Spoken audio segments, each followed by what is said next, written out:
I'm recording this because there's a message to share, and I don't know if anyone's going to hear it or heed it or take it to heart, but it's my role to record it anyway.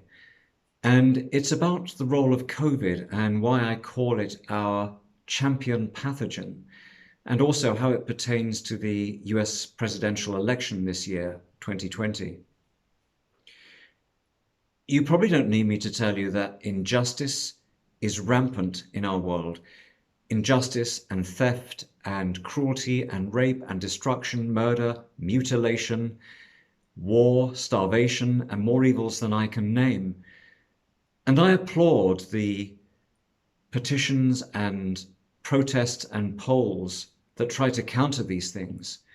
But what I also observe is that what these polls and petitions and protests are achieving at best is to slow down the rapacious forces of exploitation and enslavement, but not to stop them, let alone to roll back the harm they have caused and restore our people and planet and species to our rightful place.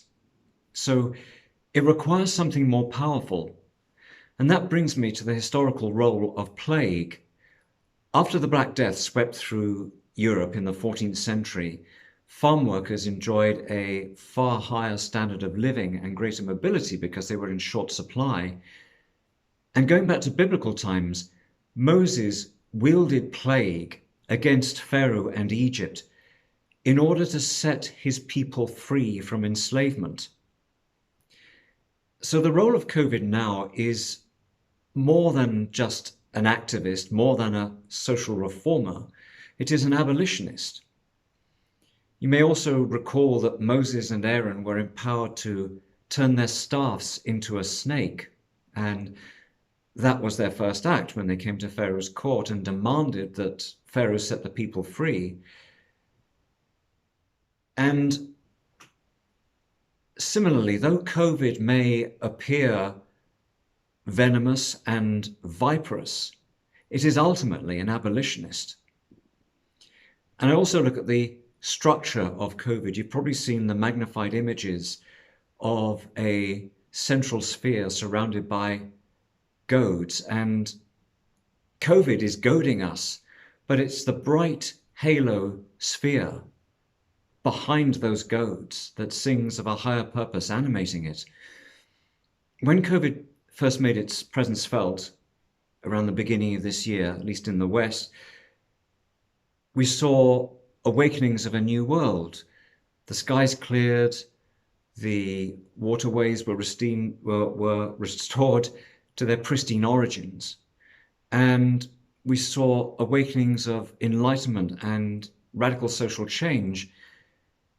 The mainstream media were talking about universal basic income. Prisoners were being set free. The UN Secretary General talked about ending war, a global ceasefire to end the sickness of war. And even the World Bank called on G20 leaders to offer debt relief to the world's poorest countries. And these are among the measures and messages for which the planet and its peoples are crying out. And of course, more measures are required, and that's COVID's agenda. But then after those original awakenings, we saw a concerted effort from the system, this imperial beast, this corporate and colonial agenda to reassert business as usual. And though the stock market had plunged when COVID first arrived, it later rallied to new heights. And though the oil market even went negative to negative pricing, that too rallied.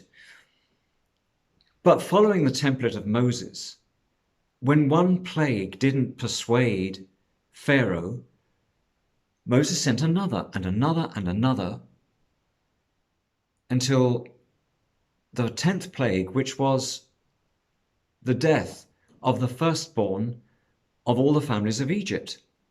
And you may also recall that the Israelites were protected and sealed themselves from that plague by following the instructions that Moses gave them.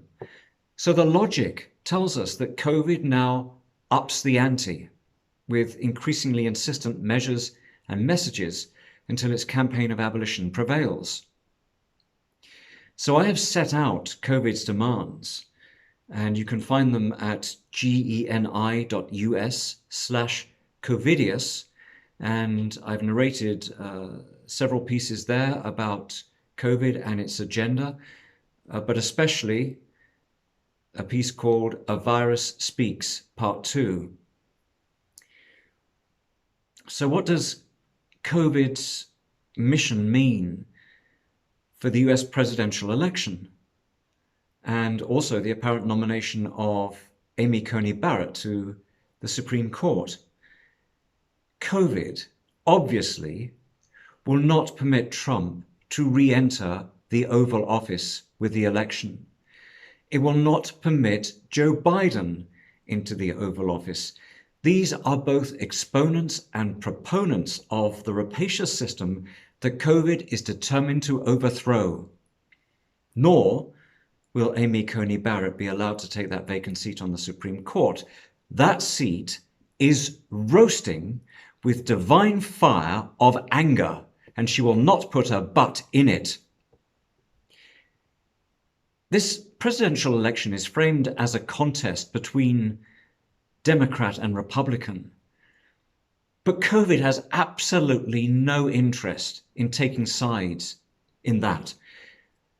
It does not operate in that little theater of Democrat and Republican. It has no interest in the wet towel fight between these two unremarkable and uninspired and uninspiring men, because it is operating in the greater theater of life and death, of creation and destruction. The next president of the United States will not be Biden or Trump or Kamala Harris or Mike Pence. It will be a person that COVID has nominated, a person of courage and compassion and conviction, who is incorruptible by the corporate agenda, who cannot be bought by the corporate agenda as the other candidates are bought and sold. COVID will not relent until it has installed its candidate in the White House. So this is the message that I am sharing with you today. I don't know if there'll be a follow-up, but here it is, and thank you for listening.